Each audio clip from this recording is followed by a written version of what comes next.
तो मेरे प्यारे बच्चों, आज का डिस्कशन स्टार्ट करते हैं बान की मून के एक कोट के साथ। बान की मून जी कहते हैं, the future is not a gift, it is an achievement. बहुत ही प्यारा कोट है। देखो क्या मतलब है इस कोट का। जो हमारा फ्यूचर होता है, जो हमारा भविष्य है, ठीक है, ये कोई बाय चांस नहीं होता, ये कोई चांस पे डिपेंड नहीं करता, बल्कि ये रिजल्ट होता है किसका? हमारे एफर्ट का। ठीक है, किसका रिजल्ट होता है? हमारे एफर्ट का, हमारी डिसीजन मेकिंग का, कि हम जो डिसीजन लेते हैं, हम जो डिसाइड करते हैं अपने फ्यूचर के बारे में, फिर उसके लिए हम एफर्ट डालते हैं, वो रिजल्ट क्या मिलता है? वो रिजल्ट मिलता है हमें हमारा फ्यूचर। ठीक है, तो ये कुछ मतलब है बान की मून के कोट का, और ये अप्लाई होता है हर एक उस चीज़ में, चाहे वो स्टूडेंट की लाइफ हो, चाहे वो स्टडी से रिलेटेड कुछ चीज़ हो, क्योंकि आप असिस्टेंट कमांडेंट की प्रिपरेशन कर रहे हैं। ठीक है, तो जो आपका फ्यूचर होगा किस चीज़ पे डिपेंड करेगा? बाय चांस तो आपका फ्यूचर डिपेंड होगा नहीं, कि जो आप लेट से आप मेहनत ना करें, आप डिसाइड ना करें, आप स्ट्रेटेजी डेवलप ना करें और सोचें कि ये किस्मत के ऊपर है कि जो रिजल्ट मिलना होगा मिल जाएगा। तो ये चांस के ऊपर डिपेंड नहीं करता, ये डिपेंड करता है हमारी स्ट्रेटेजी के ऊपर, हमारी डिसीजन मेकिंग के ऊपर, हमारे एफर्ट्स के ऊपर। और यही कुछ मतलब है बान की मून के इस कोट का। और जो हमारा आज का एडिटोरियल है पॉपुलेशन के ऊपर, ये भी कहीं ना कहीं जो हमारी पॉपुलेशन ग्रोथ हो रही है, जो पॉपुलेशन से रिलेटेड हम डिसीजंस लेते हैं, वही रिजल्ट मिलेगा हमारे फ्यूचर में, ना कि ये भी डिपेंड होगा चांस के ऊपर। तो जो हमारा आज का कोट है, ये भी बहुत हद तक रिलीवेंट है आज के इस एडिटोरियल के ऊपर, पॉपुलेशन के ऊपर। ठीक है, तो हमारा आज का एडिटोरियल है इंडियन एक्सप्रेस से। बहुत ही इंपॉर्टेंट एडिटोरियल है हमारे एग्ज़ाम के लिए, CAPF एग्ज़ाम के लिए, असिस्टेंट कमांडेंट के एग्ज़ाम के लिए, क्योंकि इससे रिलेटेड क्वेश्चन पहले भी पूछे गए हैं और ये हॉट टॉपिक है, बर्निंग टॉपिक है, तो इससे रिलेटेड क्वेश्चन हो गए, आर्गूमेंट राइटिंग हो गए, ये सारे पूछ सकते हैं। ठीक है, तो अपना डिस्कशन स्टार्ट करते हैं। और डिस्कशन स्टार्ट करने से पहले मैं एक बार आपको पॉपुलेशन की जो ट्रांजिशन थ्योरी होती है वो थोड़ा सा समझा देता हूँ। ठीक है, बहुत सारे बच्चे होंगे जिनको ये चार्ट जो होगा देखा तो बहुत बार होगा, लेकिन पता नहीं होगा कि ये वर्क कैसे करता है, क्या चीज़ें होती हैं, क्या नहीं होता। देखो, जब किसी सोसाइटी की अर्ली स्टेज होती है, सोसाइटी या कंट्री ले लो यहाँ पे, क्योंकि बेसिकली ये कंट्री के बारे में, जब किसी कंट्री की अर्ली स्टेज होती है, तो अर्ली स्टेज पे क्या होता है कि लीस्ट डेवलप्ड कंट्री, जो अफ्रीकन कंट्रीज है, कोंगो वगैरह हो गई, ठीक है, जहाँ पे अभी तक डेवलपमेंट नहीं आ पाया, सोसाइटी एजुकेटेड नहीं हो पाई है, टेक्नोलॉजी अच्छे से आ नहीं पाई है, मतलब पुअर टेक्नोलॉजी होती है, पुअर एडवांसमेंट होती है, वहाँ पे क्या होता है कि बर्थ रेट और डेथ रेट, ठीक है, दोनों ही बहुत ज़्यादा हाई होता है। डेथ रेट इसलिए हाई होता है क्योंकि वहाँ पे न्यूट्रिशन वगैरह की कमी रहती है, हॉस्पिटल की फैसिलिटी इतनी हो नहीं पाती, टेक्नोलॉजी हो नहीं पाती, तो डेथ रेट भी हाई रहता है। और जो बर्थ रेट है वो भी कहीं ना कहीं हाई रेट रहता है। ठीक है, तो यहाँ पे एग्जाम्पल भी दे रखे हैं, जो रिमोट ग्रुप्स हो गए, कीनिया वगैरह हो गए, सहारन कंट्री होगी, सब सहारन कंट्री होगी, वहाँ पे ऐसा रहता है। ठीक है, जो हमारा ट्रांजिशन लेवल 1 है। उसके बाद जब नेक्स्ट लेवल में आते हैं तो हम क्या करते हैं कि हमारी सोसाइटी के अंदर टेक्नोलॉजी डेवलप होने लग जाती है। ठीक है, जब टेक्नोलॉजी डेवलप होने लग जाती है तो जो डेथ रेट है वो कहीं ना कहीं रिड्यूस होने लग जाता है, कम होता है।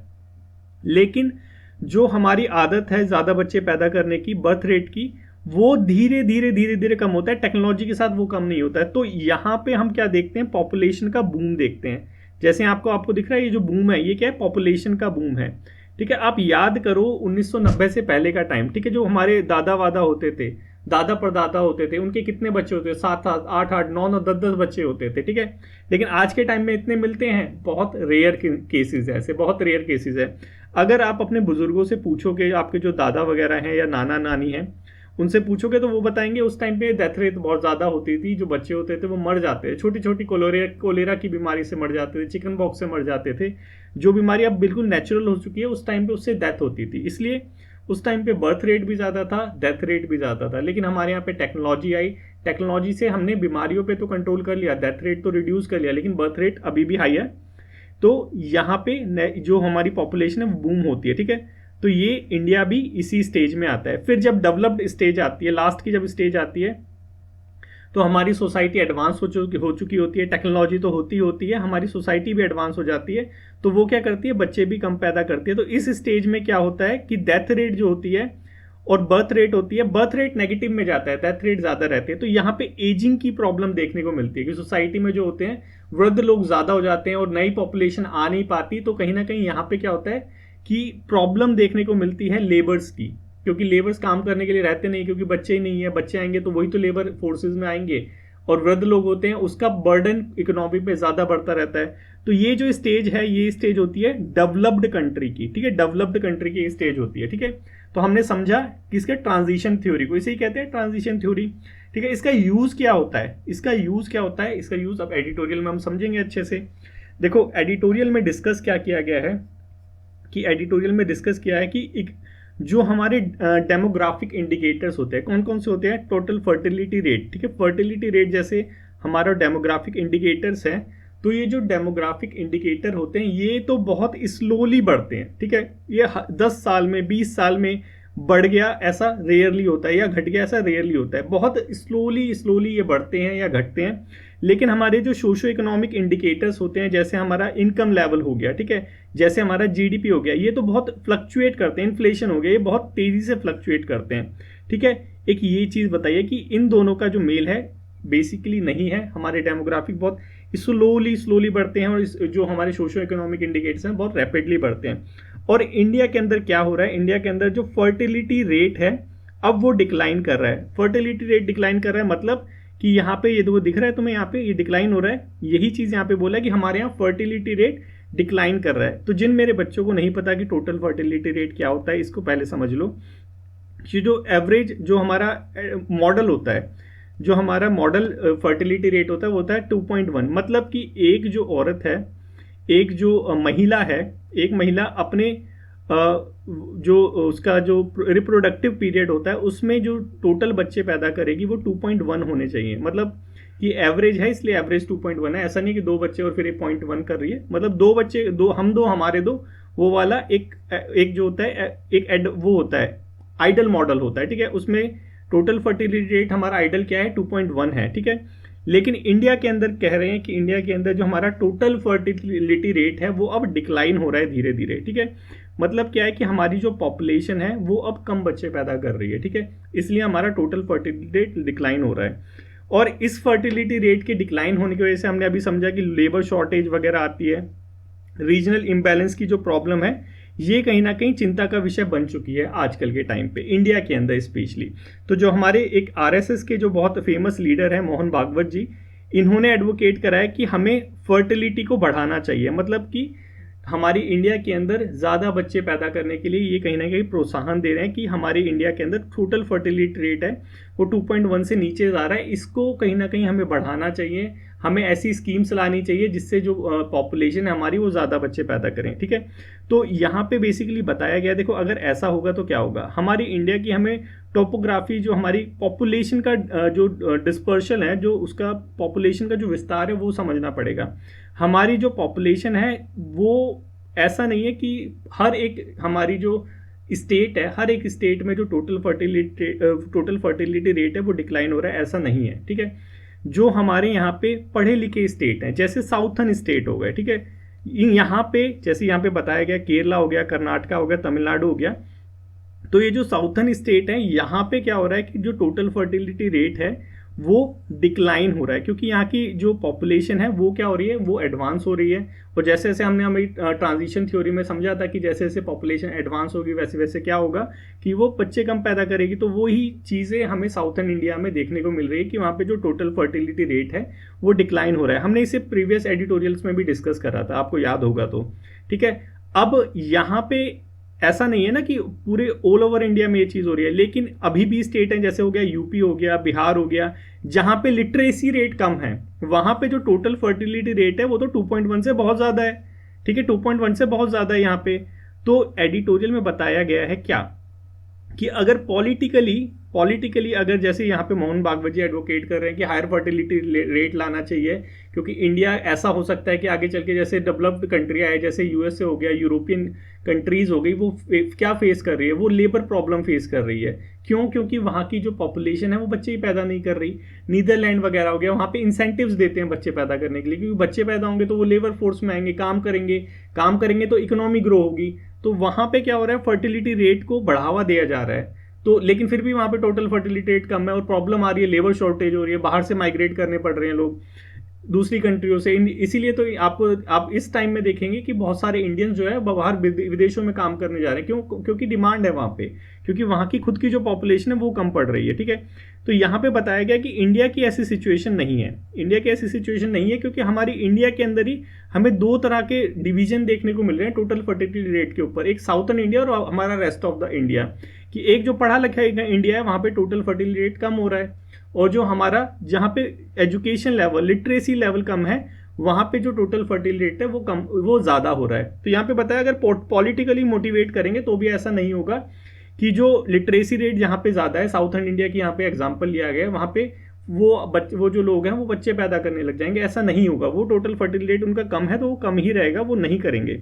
ये चीज़ यहाँ पे बताई गई है। ठीक है, अब यहाँ पे इशू क्या आता है, देखो हमारे यहाँ पे एक तो चीज़ ये हमने देख ली कि हमारे इंडिया में जो डेमोग्राफिक ट्रांजिशन है वो हो रहा है, लेकिन ये जो डेमोग्राफिक ट्रांजिशन है ये भी डिवाइडेड है, साउथर्न इंडिया और रेस्ट ऑफ द इंडिया, जहाँ पे जो लिटरेसी रेट है वो ज़्यादा है, जहाँ पे लिटरेसी कम है। एक जगह ज़्यादा फर्टिलिटी रेट है, एक जगह कम फर्टिलिटी रेट है। ठीक है, अब यहाँ पे बताया गया है कि ये जो रीजनल इम्बैलेंस है ये पॉलिटिकल इम्बैलेंस में भी कन्वर्ट होगा। कैसे? देखो साउथर्न स्टेट्स, ठीक है, साउथर्न स्टेट्स में क्या है कि पॉपुलेशन डाउन हो रही है, जो टोटल फर्टिलिटी रेट है वो 2.1 से कम है, मतलब यहाँ की जो पॉपुलेशन है वो रिड्यूस हो रही है दिन डे बाय डे। ठीक है, अब पॉपुलेशन रिड्यूस होने से इश्यूज क्या क्या आते हैं, देखो हमने डिस्कस करा था, किसके अंदर हमने डिस्कस करा था, वो वाला एक याद होगा तुम्हें एक्ट, कि हमारे यहाँ पे डीलिमिटेशंस हो रहा है दोबारा 2026 में, डीलिमिटेशंस की एक्सरसाइज होनी है। तो वहाँ पे जो है साउथर्न इंडिया को कहीं ना कहीं प्रॉब्लम होगी। क्यों? क्योंकि हमारे यहाँ पे जो कंसिस्टेंसीज होती हैं, जो वोटिंग होती है, जो सीट्स होती हैं, वो बेसिकली पॉपुलेशन पे बेस्ड होती है। लेमन लैंग्वेज में समझो ना कि हमारे यहाँ पे जो सीट होती है पार्लियामेंट के अंदर वो पॉपुलेशन के अंदर बेस्ड होती है। जिस स्टेट की कम पॉपुलेशन होगी उस स्टेट की कम सीट होगी पार्लियामेंट के अंदर, मतलब उसका जो पॉलिटिकल रिप्रेजेंटेशन है वो कहीं ना कहीं इफेक्ट होगा। क्यों? क्योंकि वहाँ की जो पॉपुलेशन है वो रिड्यूस हो रही है। एक चीज़ समझी। दूसरी चीज़ है क्या कि जो फाइनेंशियल डिसएडवांटेजेस भी रहेंगे। कैसे?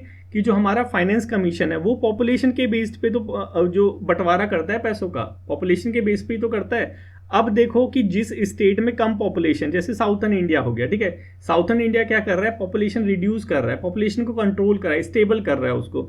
तो एक तरह से तो वो मेहनत कर रहा है, लेकिन फाइनेंशियली उसको डिसएडवांटेज है। कैसे?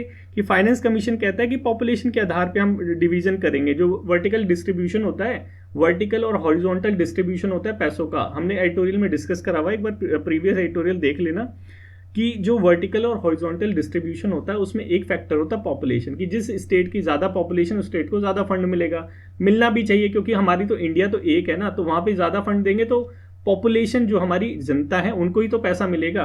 तो यहाँ पे जो स्टेट्स, स्पेशली साउथर्न इंडिया की बात कर रहे हैं, यहाँ पे उनको फंड एलोकेशन में भी प्रॉब्लम होगी और पॉलिटिकली उनका जो रिप्रेजेंटेशन है ये भी कम होगा। ये चीज़ यहाँ पे बताई गई है। और साउथर्न इंडिया जो है बहुत ज़्यादा एडवोकेट करता है कि फाइनेंस कमीशन के अंदर पॉपुलेशन को छोड़ के एडमिनिस्ट्रेटिव एफिशिएंसी हो गई, और जो हम पॉपुलेशन पे कंट्रोल कर रहे हैं इससे रिलेटेड फंड डिस्ट्रीब्यूशन का क्राइटेरिया होना चाहिए। ये चीज़ यहाँ पे बताई गई है। चलो एक चीज़ और पता चली हमें कि जो हमारी पॉपुलेशन है इससे क्या क्या प्रॉब्लम आएगी अगर एक जगह की कम हो रही है, एक जगह की ज़्यादा हो रही है। ये तो ठीक हमें समझ आ गया।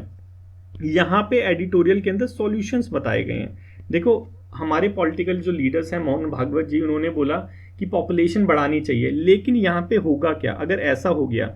देखो पॉपुलेशन बढ़ाने का जब ये आह्वान करेंगे तो कौन लोग इनको मानेंगे? यूपी बिहार, जैसे यहाँ पे लिटरेसी रेट यहाँ पे कम है, जिन स्टेट्स की, यूपी बिहार नहीं स्पेसिफिकली, जिन स्टेट्स की भी लिटरेसी रेट कम है वो इस बात को ज़्यादा मानेंगे। वहाँ की पॉपुलेशन ऑलरेडी ज़्यादा है तो क्या होगा, वहाँ की पॉपुलेशन और ज़्यादा बढ़ेगी, वहाँ पे और ज़्यादा प्रॉब्लम फेस करनी पड़ेगी। लेकिन जो अदर स्टेट है, जैसे जहाँ पे लिटरेसी रेट ज़्यादा है, वो पॉलिटिकली मोटिवेट करोगे तब भी वो पॉपुलेशन नहीं बढ़ाएंगे। तो यहाँ पे फ़ायदा क्या होगा? फ़ायदा नहीं, यहाँ पे तो नुकसान ही होगा।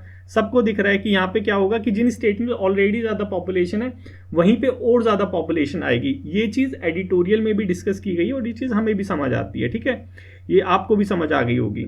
तो यहाँ पे बेसिकली बताया गया है कि ये जो लेबर शॉर्टेज का जो बोल रहे हैं, ठीक है, लेबर शॉर्टेज बोल रहे हैं ना कि हमारी टोटल फर्टिलिटी रेट है ये रिड्यूस हो रहा है तो लेबर शॉर्टेज आएगी। अब अगर लेबर शॉर्टेज आ जाती है तो हम क्या कर सकते हैं? इसका सॉल्यूशन इंटर स्टेट माइग्रेशन भी तो है, कि हमारी ऑल ओवर इंडिया में थोड़ी ना लेबर शॉर्टेज की प्रॉब्लम आ जाएगी। लेबर शॉर्टेज की प्रॉब्लम साउथर्न इंडिया में आएगी और वो आ भी रही है, दिख भी रहा है कि वहाँ की जो एजिंग पॉपुलेशन है वो बढ़ रही है धीरे धीरे, क्योंकि हमारी इंडिया के अंदर ही आपको दो वर्ल्ड देखने को मिल जाएंगे, कि डेवलप्ड कंट्री देखने को मिल जाएगा, कि डेवलपिंग कंट्री देखने को मिल जाएगा, और लीस्ट डेवलप्ड कंट्री भी देखने को मिल जाएगा। तो हमारे इंडिया की जो डेवलप्ड कंट्री है, साउथर्न स्टेट्स हो गए, तो यहाँ पे जो हमारे स्टेट्स हैं, यूपी हो गया, बिहार हो गया, राजस्थान हो गया, हरियाणा हो गया, XYZ जितने भी स्टेट्स हैं जहाँ पे पॉपुलेशन ज़्यादा है, वहाँ से इजी माइग्रेशन कर दो साउथर्न इंडिया के अंदर। तो ये जो प्रॉब्लम आ रही है टोटल फर्टिलिटी, इसको सॉल्व कर सकते हैं अपनी इंडिया के अंदर। कहीं बाहर से लोग बुलाने की जरूरत नहीं है, जैसे यूरोपियन कंट्री बुला रही है। और क्या कर सकते हैं कि एक तो इंटर स्टेट माइग्रेशन अच्छे से कर दो, और जो वर्किंग कंडीशन है लोगों की, ठीक है, उसको अच्छे से कर दो। इसके लिए लेबर लॉज भी आ रखे हैं, तो वो यहाँ पे अच्छा काम कर सकते हैं। और हमें स्किलिंग करने की जरूरत है, अप स्किलिंग करने की जरूरत है। जो लोग हैं, जो पॉपुलेशन है, उसमें स्किल बढ़ाने की जरूरत है। कैसे बढ़ाने की जरूरत है, इसको और समझते हैं। देखो, एक चीज यहाँ पे क्या हो सकती है, इसे वुमेन एम्पावरमेंट में भी यूज करना है इस पॉइंट को, कि देखो कि women participation, labour force participation, women का लेबर फोर्स पार्टिसिपेशन अराउंड 23.7% कुछ है, जहां तक मुझे याद है, अराउंड 23.7% कुछ है। ऊपर नीचे ये थोड़ा बहुत हो सकता है, अराउंड करके लिखो तो चल जाएगा, ठीक है। तो यहाँ पे वुमेन्स के लिए बहुत अच्छी अपॉर्चुनिटी आ रही है। क्यों? क्योंकि लेबर की कमी हो रही है साउथर्न इंडिया में, तो यहाँ पे वुमेन को लेबर फोर्स के अंदर लाने के लिए एक डेमोग्राफिक शिफ्ट जो है वो हो सकता है। यहाँ पे वुमेन को लेबर फोर्स में पार्टिसिपेट करवाने की बात की गई है, कि वुमेन को भी आगे बढ़ के आना चाहिए, कि इस लेबर शॉर्टेज में वुमेन के लिए भी अपॉर्चुनिटी अराइज आ रही है, ठीक है। तो यहाँ पे स्किल डेवलपमेंट XYZ जो भी इनिशिएटिव्स हैं वुमेन्स के लिए लाने चाहिए, यहाँ पे एडिटोरियल में बताया गया है, ठीक है।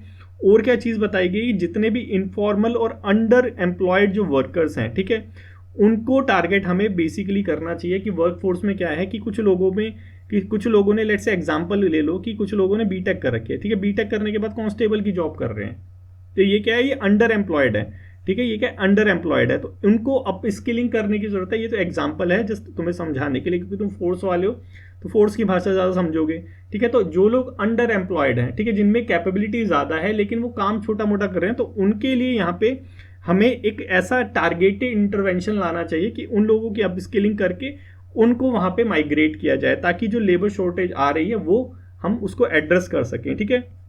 और वही सारी चीज़ बताई गई, ट्रांजिशन वगैरह की, जो सेमी एम्प्लॉयड है, हाउस होल्ड वर्कर्स हैं, उनको कहीं ना कहीं प्रोडक्टिव सेक्टर में हमें माइग्रेट करना चाहिए, लेबर मोबिलिटी और वर्कफोर्स डायनेमिक्स को ठीक करने के लिए, ठीक है। ये समझ आया हमें।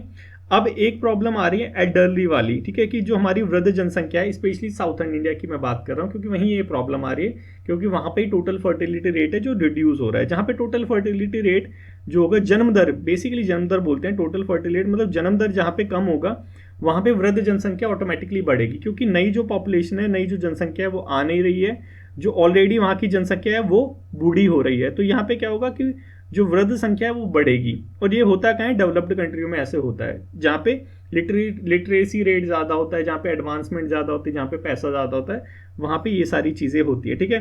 तो यहाँ पे क्या बताया गया है कि जो वृद्ध जनसंख्या है वो अब मजबूरी में काम कर रही है। कहीं की जनसंख्या है जो साउथर्न इंडिया में हो गया या नॉर्थर्न इंडिया में हो गया, कहीं मजबूरी में काम कर रही है, तो उनके लिए एक डिसेंट वर्क अपॉर्चुनिटी हमें प्रोवाइड करानी चाहिए, जो 60 से 75 साल के हैं। देखो, हम मतलब हमारी जो गवर्नमेंट है बोलती है कि 60 साल में रिटायर हो जाते हैं बच्चे मतलब कि 60 साल में जो वृद्ध लोग हैं वो रिटायर हो जाते हैं। लेकिन 60 साल के जो वृद्ध लोग हैं, जो काम करना चाहते हैं, एक्चुअल में काम करना चाहते हैं, जो यंग है, जो फिट है, ठीक है, 60 ईयर के भी बहुत ज़्यादा फिट होते हैं लोग, रनिंग करते हैं, ठीक है।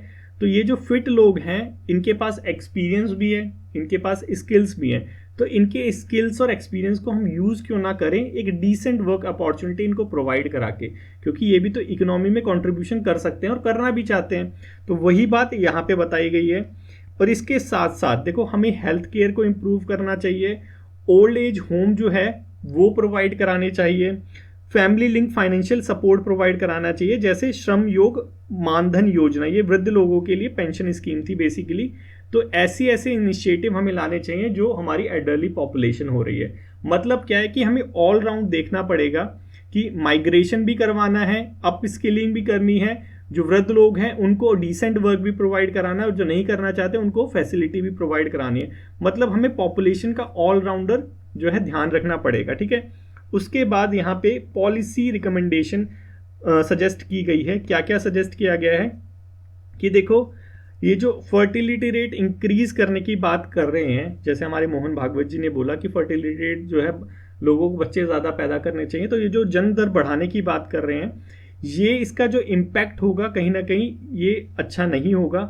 तो हमें बेसिकली क्या करना चाहिए, देखो ये एक चीज़ तो है कि हमने अभी समझा इस चीज़ को कि ये जो है जन्म दर बढ़ाने से हमारी इंडिया के लिए अच्छा नहीं होगा, क्योंकि हमारी इंडिया जो है अभी भी टॉप मोस्ट जो है पॉपुलेशन पे चल रही है। हमने चाइना को ऑलरेडी बीट कर दिया, भले ही हमारे जो 2011 के बाद सेंसस नहीं हुए हो, लेकिन हमने चाइना को बीट कर दिया है। यूएन इस चीज़ को मानता है, बोलता है। तो यहाँ पे अगर हम फर्टिलिटी रेट बढ़ाने की बात करें, अगर जो लोग हैं उनको प्रोत्साहन दें कि वो है जन्म दर को बढ़ाएं, तो ये चीज़ यहाँ इंडिया के लिए तो बिल्कुल सही नहीं होगी। तो हमें बेसिकली क्या करना चाहिए, जो डेमोग्राफिक हमारा ट्रेंड है उसको एनालाइज करना चाहिए। इसको एनालाइज करके हमें पॉलिसी मेकिंग करनी चाहिए। वही चीज़ कि फ्यूचर क्या है, future is not a gift, it is a planning. जो हम प्लान करते हैं वही हमारा फ्यूचर है, और यही यहाँ पे बताया गया है कि हाई लेवल की कमेटी हमें इस्टेब्लिश करनी चाहिए, हमारे ट्रेंड को स्टडी करना चाहिए, उसके हिसाब से हमें रोड मैप बनाना चाहिए, पॉलिसी मेकिंग करनी चाहिए। यही सारी चीज़ यहाँ पे बताई गई है। उसके बाद लेबर की कंडीशन को अच्छा करना चाहिए, मोबिलिटी को फैसिलिटेट करना चाहिए, एल्डरली हो गए, अनएम्प्लॉयड हो गए, मतलब कि ऑल राउंड हमें यहाँ पे पॉपुलेशन का ध्यान रखना पड़ेगा। तब जाके जो हम फ्यूचर एक्चुअल में चाहते हैं, अपना फ्यूचर जो बनाना चाहते हैं, हमारे मोदी जी बोलते हैं डेवलप्ड कंट्री बनाएंगे हम इसको 2047 तक। तो वो जो अचीव है, वो जो गोल है, वो हम कब अचीव कर सकते हैं, जब हम अपनी पॉपुलेशन को एक अच्छी डायरेक्शन देंगे, जैसे इस एडिटोरियल में बताया गया है। तो आई होप आपको जो है ये एडिटोरियल बहुत अच्छे से समझ आया हो। बहुत ही रिलीवेंट एडिटोरियल है, बहुत ही काम का एडिटोरियल है। इसको 2-3 बार देख लेना, ठीक है, बहुत ही इंपॉर्टेंट है ये। ठीक है, आपके लिए अभी आंसर राइटिंग है, एस्से राइटिंग है। बेसिकली आपको इस एस्से को लिखना है, और बहुत सारे बच्चे लिखते हैं, बहुत अच्छा लगता है। तो आप लिखिए, लिखने के बाद मुझे आप शेयर कीजिए टेलीग्राम ग्रुप पे। टेलीग्राम ग्रुप का जो लिंक है वो डिस्क्रिप्शन में ऑलरेडी दे रखा है। ये प्रीवियस ईयर में भी आ रखा है। देखो, आपको ध्यान रखना पड़ेगा कि जो हम एस्से राइटिंग, जो हम एडिटोरियल डिस्कशन करते हैं, जो हम अभी डिस्कस कर रहे हैं, वो आप दोनों में यूज़ कर सकते हैं, एस्से राइटिंग के अंदर भी और आर्ग्यूमेंट राइटिंग के अंदर भी। देखो, अब ये जो 2 टॉपिक दे रखे हैं, ये 2015 में CAPF AC के अंदर आ रखे हैं, लेकिन ये दोनों जो टॉपिक है ये आर्ग्यूमेंट राइटिंग के हैं। ठीक है, तो आप इन दोनों को भी लिखने का ट्राई करना। जो हमने अभी पॉइंट डिस्कस करे हैं, सारे पॉइंट यहाँ पे रिलेवेंट है इन दोनों आर्ग्यूमेंट राइटिंग में। ठीक है, तो एक एस्से राइटिंग हो गया, एक आर्ग्यूमेंट राइटिंग हो गया, इन दोनों को लिखने का ट्राई करो। तो चलते हैं अब अपने नेक्स्ट आर्टिकल की तरफ।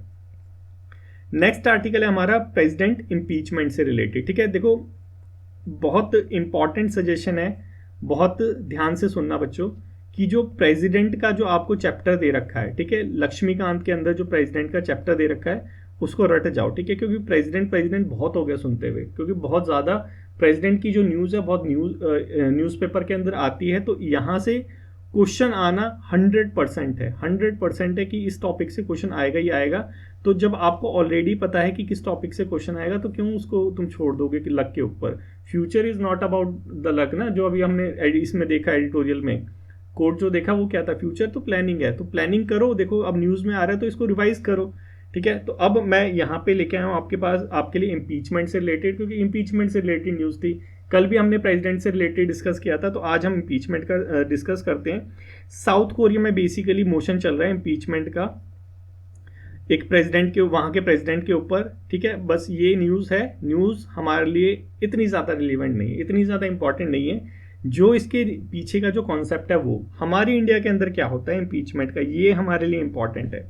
देखो, हमारी इंडिया के अंदर अगर प्रेसिडेंट को इम्पीच करना है, प्रेसिडेंट को अगर इम्पीच करना है, तो इसका जो इम्पीचमेंट प्रोसेस है, वो जो मोशन होता है, वो जो मोशन पास होगा, वो या तो राज्यसभा में होगा या लोकसभा में। मतलब इसका जो इनिशिएशन है, इसकी जो स्टार्टिंग है, हम कहीं भी कर सकते हैं, राज्यसभा में भी और लोकसभा में भी। ठीक है, जब ये मोशन आएगा, किसी भी हाउस में आता है, चाहे राज्यसभा में आए, लोकसभा में आए, आने के बाद इसको एटलीस्ट वहाँ जो टोटल मेंबर्स हैं इन द हाउस, उसके 1/4 मतलब कि 25% जो टोटल मेंबर हैं उसको सपोर्ट करे। यहाँ पे टोटल मेंबर लिखा हुआ है, प्रेजेंट एंड वोटिंग वाला नहीं लिखा हुआ। मतलब अगर वहाँ पे 200 मेंबर है तो 200 में से 1/4 हो गया, मतलब 50 मेंबर को एटलीस्ट सपोर्ट करना पड़ेगा। ठीक है, ग्राउंड क्या हो सकता है इम्पीचमेंट का, ग्राउंड होगा violation of the constitution, violation of the constitution, मतलब अगर कॉन्स्टिट्यूशन का वियोलेशन कर देते हैं प्रेसिडेंट हमारा तो उसको इम्पीच कर सकते हैं। क्या होता है उसके अंदर, ये कॉन्स्टिट्यूशन ने डिफाइन ही नहीं करा, इस चीज़ को भी तुम्हें पता होना चाहिए, ठीक है, कि क्राइटेरिया क्या है इम्पीचमेंट का, वियोलेशन ऑफ द कॉन्स्टिट्यूशन। लेकिन वो क्या चीज़ होती है, कॉन्स्टिट्यूशन ने बताया कि क्या चीज़ है जो इसके वियोलेशन में आएगा, नहीं, कॉन्स्टिट्यूशन ने नहीं बताया, ठीक है। ये समझ आ गया कि 1/4 जो है मेंबर उस पर्टिकुलर हाउस के सपोर्ट करेंगे, उसके बाद वो जो मोशन है वो पास होगा, ठीक है। उसके बाद मोशन कैसे पास होगा, देखो मोशन पास होने के लिए 2/3 मेंबर जो टोटल मेंबरशिप के हैं वो इसके फेवर में वोट करेंगे मोशन पास करने के लिए। देखो मोशन यहाँ पे आ गया, 1/4 मेंबर ने सपोर्ट करा। अब ये जो मोशन आया इसको 2/3 मेंबर, अब यहाँ पे वोटिंग होगी, ठीक है। वोटिंग में 2/3 जो मेंबर है उसको सपोर्ट करेंगे। देखो 2/3 मेंबर लिखा है, स्पेशल मेजोरिटी नहीं लिखा, इस चीज को याद रखना। यहाँ पे क्या नहीं लिखा इसको बहुत ज्यादा अच्छे से याद रखना है, क्या लिखा है वो तो रखना ही रखना है।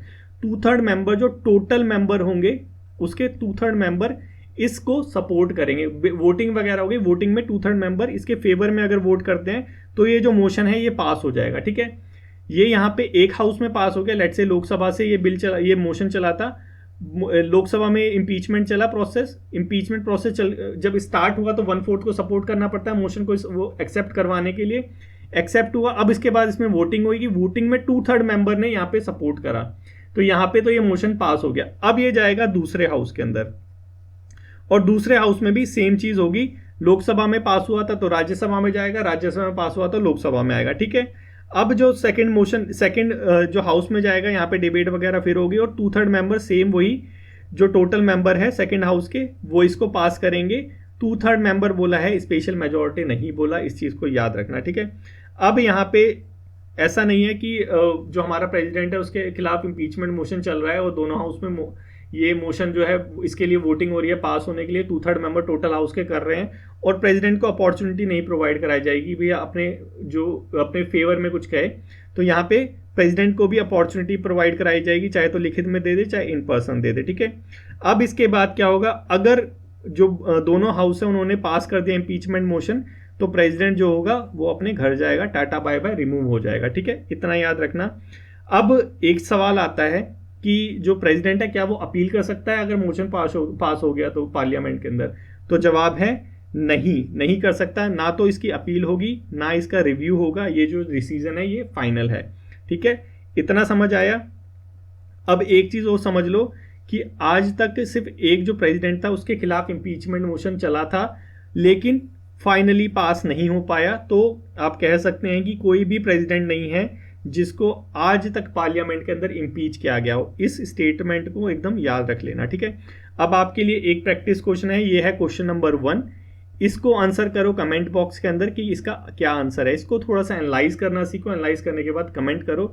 बच्चों आप कमेंट करते हो तो मेरे को थोड़ा सा मोटिवेशन मिलता है कि भाई मेरे को डेली आपको डिस्कस करवाना है, आपसे डिस्कस करना है जो भी ये टॉपिक है, क्योंकि ये आपके एग्जाम के लिए बहुत ज़्यादा इंपॉर्टेंट है। अगर इसको नहीं डिस्कस करोगे तो अंडरस्टैंडिंग डेवलप नहीं हो पाएगी पेपर 2 और पेपर 1 दोनों के लिए बच्चे। और इंटरव्यू के लिए भी, इंटरव्यू स्टेज के लिए भी ये जो डिस्कशन है हमारा ये बहुत ज़्यादा मैटर करता है। तो इंटरव्यू स्टेज आपको तीनों स्टेज के लिए प्रिपेयर करवा रही है एक चीज़, तो भाई क्यों इसको मिस करोगे। पेपर 1 हो गया, पेपर 2 हो गया और इंटरव्यू हो गया, ठीक है। अगर तीनों चीज़ के लिए कोई एक छोटी सी चीज़ आपको प्रिपेयर करवा रही है तो उसको मिस बिल्कुल मत करो, ठीक है। अब चलते हैं अपने नेक्स्ट आर्टिकल की तरफ, प्रोबा 3, ठीक है। प्रोबा 3 बेसिकली क्या है, देखो प्रोबा 3 कुछ नहीं है, एक हमारा जो इसरो है वो एक PSLV भेज रहा था। PSLV एक हमारा रॉकेट है, उसको टेस्टिंग हो रही थी, बेसिकली कोई सैटेलाइट वगैरह नहीं भेज रहे थे हम, जस्ट टेस्टिंग हो रही थी, उसका नाम है प्रोबा 3 मिशन। इसके अंदर थोड़ी सी कमियां आ गई, एनोमली हो गई, थोड़ी सी कमी आ गई, तो इसको थोड़ा सा स्थगित कर दिया गया, थोड़ा सा डिले कर दिया गया, इसलिए ये न्यूज़ में आ गया था, ठीक है। फ्रंट पेज पे आया हुआ था इसका नाम प्रोबा 3, तो ये तो मिस नहीं कर सकते ना, आपको पता होना चाहिए क्या चीज़ है। 61st फ्लाइट थी, ये इतना इंपॉर्टेंट नहीं है कहाँ से इशू हो रहा, कहाँ से ये जा रहा था, सतीश धवन स्पेस सेंटर से श्रीहरिकोटा, ये भी इतना इंपॉर्टेंट नहीं है। बस प्रोबा 3 क्या चीज़ होती है ये थोड़ा सा याद रखना, ठीक है। ईजी लग रहा है तो इस आंसर का क्वेश्चन करो और देखो ये ईजी टफ हो गया या नहीं हुआ, ठीक है। ये है क्वेश्चन नंबर 2, इसका आंसर करो कमेंट के अंदर, ठीक है, मैं वहां पे बताऊंगा आपको क्या चीज़ है ये। नेक्स्ट आर्टिकल की तरफ मूव करते हैं। कुंभ मेला, देखो कुंभ मेला होने वाले हैं, सभी को पता है, जनवरी 13 से 26 फरवरी तक कुंभ मेला लगते हैं। इस बार कहाँ लग रहा है? इस बार लग रहा है हमारा प्रयागराज में, ठीक है। तो कुंभ मेला से रिलेटेड पीआईबी के अंदर न्यूज़ थी, तो उसको तो हम मिस कर ही नहीं सकते, बहुत इंपॉर्टेंट न्यूज़ है। देखो कुंभ मेला कई कई बच्चों को समझ नहीं आता कि भाई लगता कहाँ पे, हमें लगता है पूरी इंडिया के अंदर, कभी इधर लगता है कभी उधर लगता है, सिर्फ 4 जगह लगता है, 4 जगह लगता है और सिर्फ 4 स्टेट में लगता है। सबसे पहले कहाँ लगता है? देखो सबसे पहले मतलब ऊपर नीचे ये होता रहता है। उत्तराखंड में एक स्टेट है, उसमें से उत्तराखंड, वहां पे हरिद्वार में लगता है। दूसरा है हमारा यूपी, प्रयागराज में लगता है। तीसरा है हमारा एमपी, उज्जैन में लगता है। चौथा हमारा है महाराष्ट्र, त्रिंबक, नासिक में लगता है, ठीक है। तो ये 4 स्टेट हैं जहां पे हमारा कुंभ मेला लगता है। अब थोड़ा सा देख लेते हैं किस किस टाइप के कुंभ लगते हैं, क्या होता है, कितने साल में आता है, वो सारी चीजें। देखो सबसे पहले होता है कुंभ मेला, ठीक है।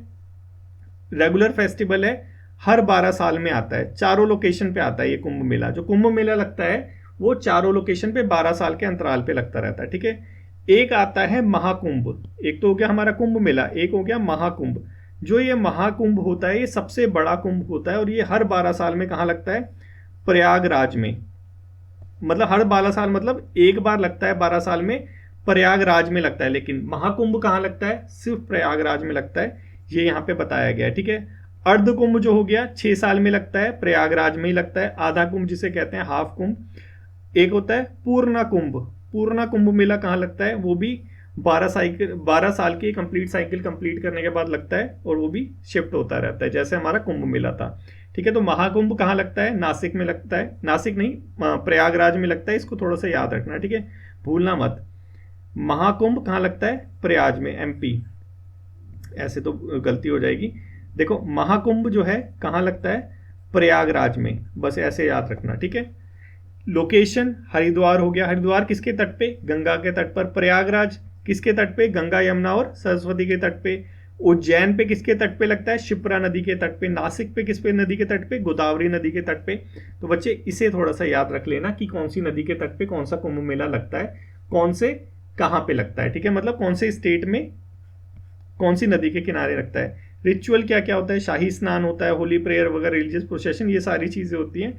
स्पिरिचुअल सिग्निफिकेंस है, कल्चरल यूनिटी को मेंटेन करके लगता है। ये सारी चीज़ें थोड़ा सा पता होना चाहिए, ऐसे समझ आता है, मोक्षा मिल जाएगा। जो सबसे मोस्ट इंपॉर्टेंट चीज़ है जो तुम्हें याद रखनी है बच्चे, वो क्या? यूनेस्को से इसे जो है कॉग्निशन मिल रखा है, मतलब कि जो हमारा कुंभ मेला है, कुंभ मेला जो है उसको intangible cultural heritage of humanity UNESCO ने 2017 में घोषित कर रखा है। मतलब क्या है? ये हमारी धरोहर है यूनेस्को के द्वारा, इस चीज़ को थोड़ा सा याद रखना, ठीक है। तो आपके लिए अब एक और हमारा एमसीक्यू क्वेश्चन नंबर ये 3 है आपके लिए एमसीक्यू। इसको अटेम्प्ट करो और कमेंट बॉक्स में कमेंट करो बच्चे कि आपको समझ आया कि नहीं समझ आया। इसमें आपको 2015 में जो कुंभ मेला हो रहा है उसके बारे में एक सही स्टेटमेंट बतानी है। 4 स्टेटमेंट में से एक सही है। अगर जो अभी डिस्कस किया है समझ आया होगा तो आंसर तुम सही करोगे, नहीं तो गलत करोगे, ठीक है। नेक्स्ट आर्टिकल है हमारा बेल्ट एंड रोड इनिशिएटिव। देखो बहुत पुराना है बेल्ट एंड रोड इनिशिएटिव। नई चीज़ क्या है कि भाई नेपाल ने भी अब साइन कर दिया इसको, ये नई चीज़ है। और इस चीज़ को तुम थोड़ा सा ध्यान में रखना कि अभी कौन सी जो नई कंट्री है जो बेल्ट एंड रोड इनिशिएटिव के अंदर मर्ज हुई है, क्योंकि नेपाल हमारे लिए इंपॉर्टेंट है स्ट्रेटेजिकली। ये कुछ बेल्ट एंड रोड इनिशिएटिव का एक वो है, मैप है, इसको थोड़ा सा ध्यान देख लेना, ज़्यादा देखने की ज़रूरत नहीं है, थोड़ा सा देख लेना। देखो जो बेल्ट है वो क्या है? ये हमारी बेल्ट है, ठीक है, इसे कहते हैं हम बेल्ट, ठीक है। रोड क्या है? जो समुद्री वाला रास्ता है इसे हम रोड कहते हैं, ठीक है। ये है बेल्ट, ये है रोड, ये इनिशिएटिव है। सिल्क रोड जो पहले जो होता था एंशियंट टाइम में, सिल्क रोड होता था, व्यापार के लिए यूज़ किया जाता है, उसी के मॉडल पे कुछ जो चाइना है इसको बना रहा है, ठीक है। ये कुछ न्यूज़ थी। न्यूज़ इंपॉर्टेंट क्या है कि कौन इसके अंदर मर्ज हुआ है, क्योंकि बेल्ट एंड रोड इनिशिएटिव बहुत ज़्यादा पुराना है, नेपाल इसमें मर्ज हुआ है, तो ये हमारे लिए ज़्यादा इंपॉर्टेंट है, ठीक है। तो आई होप आपको आज के एडिटोरियल डिस्कशन में, आज का जो हमारा डेली डिस्पैच का डिस्कशन था, इसके अंदर आपको मैक्सिमम चीज़ें, या मैं बोलूँ सारी चीज़ें बहुत अच्छे से समझ आई होगी। इसमें जो सबसे फर्स्ट टॉपिक होता है एडिटोरियल, वो बहुत ज़्यादा इंपॉर्टेंट होता है आपके CAPF एग्ज़ाम के लिए, क्योंकि मैं उसी एडिटोरियल को लाता हूँ जो हमारे CAPF के अंदर एसए के अंदर आ सके, ठीक है। क्योंकि हमारा जो CAPF का पेपर है CSC के पेपर जैसा नहीं है, CSC का पेपर एकदम डिफरेंट आता है, CAPF का पेपर एकदम डिफरेंट आता है। तो हमारी जो अप्रोच होनी चाहिए वो कैसी होनी चाहिए? CAPF के एग्ज़ाम जैसी, ठीक है। तो हम इसी अपने एग्ज़ाम को ध्यान में रख के, केंद्र में रख के अपना डिस्कशन करते हैं। तो आई होप आपको अच्छे से समझ आया होगा, और अगर आपको समझ आया हो, अच्छा लगा हो, तो लाइक और शेयर करना ना भूले, कमेंट करना ना भूले। Thank you so much for today's discussion.